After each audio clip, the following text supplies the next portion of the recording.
estamos vivendo uma era onde a beleza visual ela vale mais do que a verdade, onde o artista é exaltado e o criador é esquecido. A arte que deveria nos levar ao eterno, muitas vezes ela se tornou um altar para o ego humano. E nesse episódio de hoje, nós vamos destronar mais um deus cultural, a arte idolatrada, e mostrar que o verdadeiro propósito da criatividade é refletir a glória de Deus.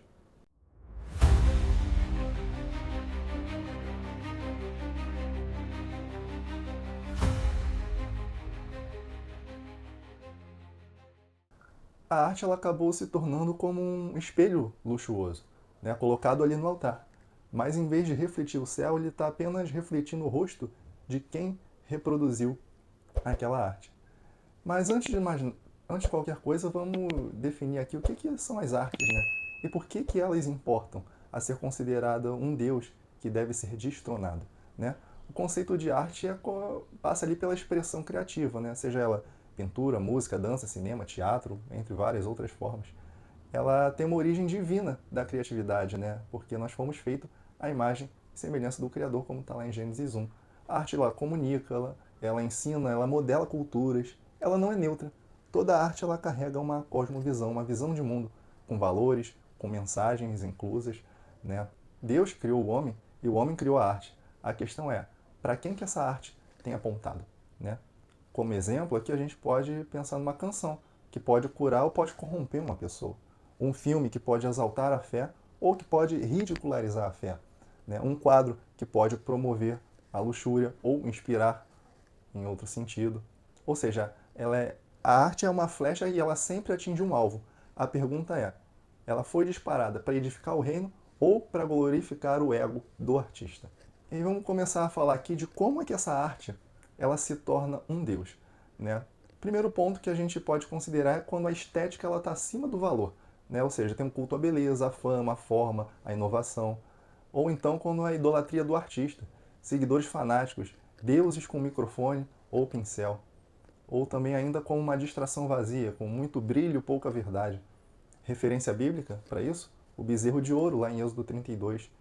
Ou seja, eles pegaram o ouro e transformaram num deus, uma obra de arte. Né? Romanos 1,25 também diz: trocaram a verdade de Deus pela mentira e adoraram e serviram a criatura em lugar do Criador. Ou seja, obra feita pelas mãos humanas.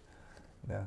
Outro exemplo para isso, show com aquela estética quase que religiosa, com luzes, adoração ao ídolo musical, artistas que se auto-intitulam deuses ou messias da nova era, né? Exposições e esculturas onde o homem é o centro do universo.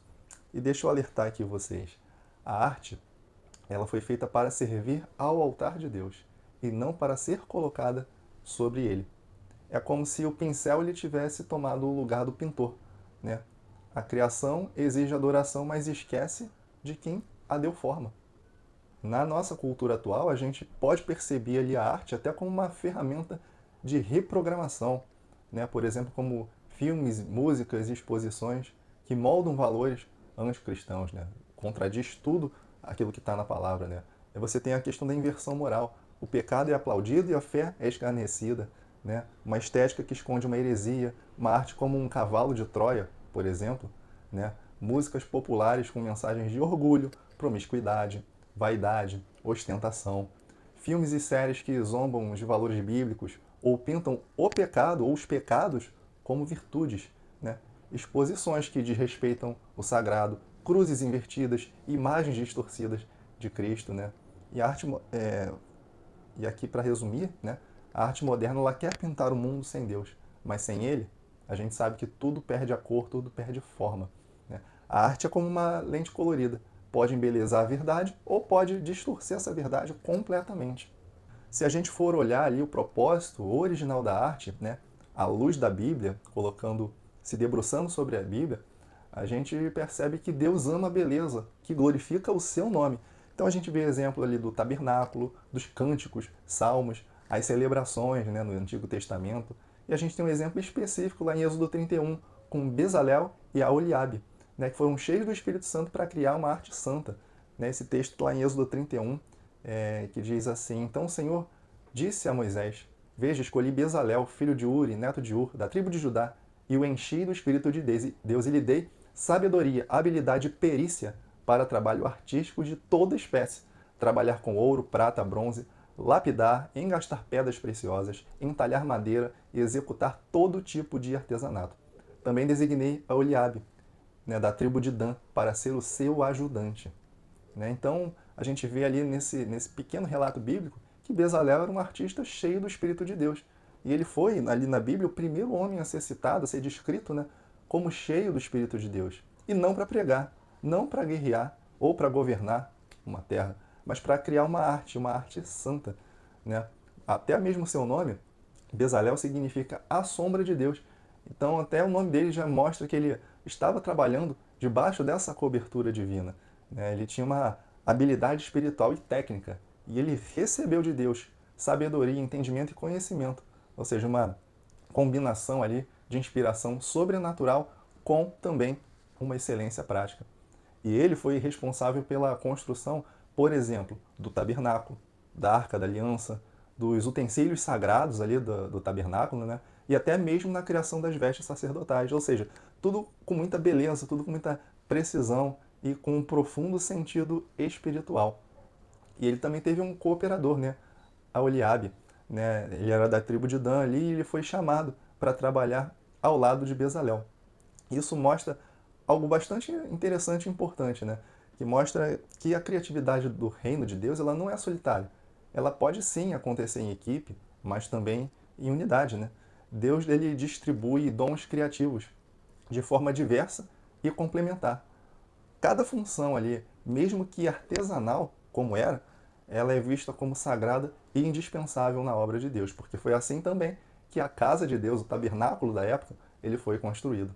A arte também possui aplicações espirituais nos dias de hoje, porque eu entendo, e muitos compreendem também, que a arte é um chamado, ela não é apenas um talento. Né? Então, se Deus chama um homem pelo nome e o capacita com seu espírito para criar, como Bezalel, isso mostra que a criatividade pode ser sim um ministério. Não existe separação entre o espiritual e o criativo no reino de Deus. O altar e a arte, elas se encontram. Um artista cristão pode ser tão cheio do Espírito Santo quanto um pregador que leva a palavra. A arte que vem do céu, ela aponta para o céu. Bezalel, por exemplo, ele não fazia arte para autoexpressão, para fama, para o mercado. A sua arte trazia o céu à terra, criando ambientes ali no tabernáculo, ambientes onde a presença de Deus se manifestava. Né? E nos dias de hoje, assim como o exemplo de Bezalel, há jovens, né, com talento para música, para design, para arquitetura, para teatro, para o audiovisual, que estão cheios de potencial, mas que precisam ser cheios do Espírito Santo para transformar esse dom em algo ministerial. Você pensa que um cenógrafo de igreja, um designer gráfico que cria conteúdo bíblico, um músico, né, que compõe canções ali de adoração com profundidade teológica, são herdeiros modernos, né, herdeiros atuais da missão que foi dada para Bezalel lá no Antigo Testamento. Então, esse exemplo de Bezalel, ele nos prova que o Espírito Santo não unge apenas os púlpitos, né, ou quem vai pregar, ou quem vai para os púlpitos. Ele também unge pincéis, instrumentos e câmeras, se você me entende. Né? Ele não vai ungir o item, ele vai ungir a pessoa que vai usar aquele item para que aquela obra seja glorificada e seja impactada no reino. Né? Você tem exemplos ali também bíblicos, como os Salmos, né, com a expressão poética, a Arca da Aliança cheia de significados espirituais, né, as parábolas de Jesus, né, com bastante intencionalidade.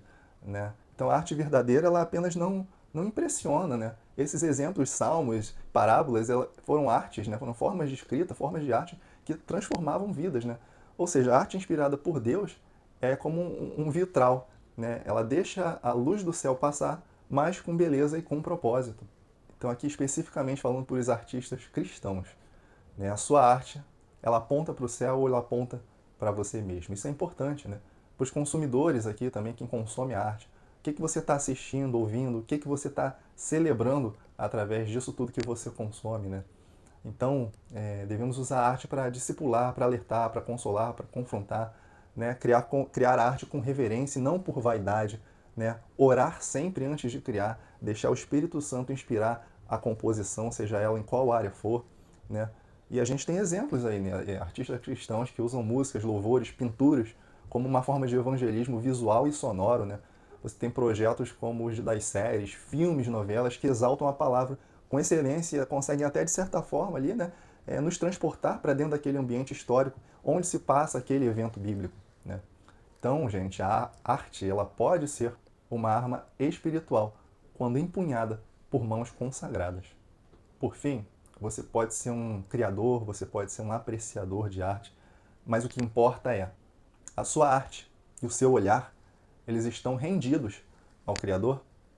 E a boa notícia é que Deus está levantando uma geração que vai usar dons artísticos para curar, para confrontar, para saudar, porque a arte ela pode ser redimida e você também. A arte ela é como um instrumento, né? Quando ele está desafinado, confunde, mas nas mãos certas, essa arte ela pode sim tocar o céu e tocar vidas. Quero concluir esse vídeo por aqui. E se essa mensagem ela confrontou algo dentro de você, que você tem assistido, visto, é porque o Espírito Santo ele está te despertando. Aqui no canal a gente não brinca de igreja nem de vender religião.